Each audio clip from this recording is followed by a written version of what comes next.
ఇది దేవునికి మనకి మధ్యన ఉన్న సంబంధం. ఎందుకంటే దేవుళ్ళు నువ్వు బలపడాలంటే నువ్వేం చేయాలి? ఖచ్చితంగా ఉపవాసము ఉండి తీరాలి. ఉపవాసం ఉండడము ఎందుకు మంచిది అని అంటే మన శారీరకం కూడా అది మంచిదే అని ఒక వైద్యులు కూడా తెలియపరుస్తున్నారు. మనం గ్రైండింగ్ మిషన్ కూడా మనం తింటూ ఉంటాం కదా, ఆ మిషన్ అంతా కూడా కొంతకాలం ఆగుతూ మంచిదే కదా అని చెప్పినారు.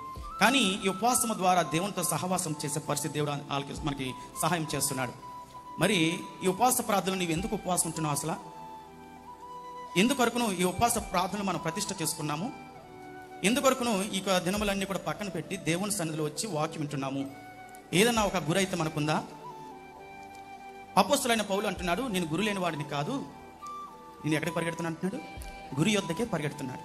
అతనికి ఏముందట? నీ బ్రతుకుట క్రీస్తే, చావు అయితే లాభమట. అతని గురి ఏమిటి?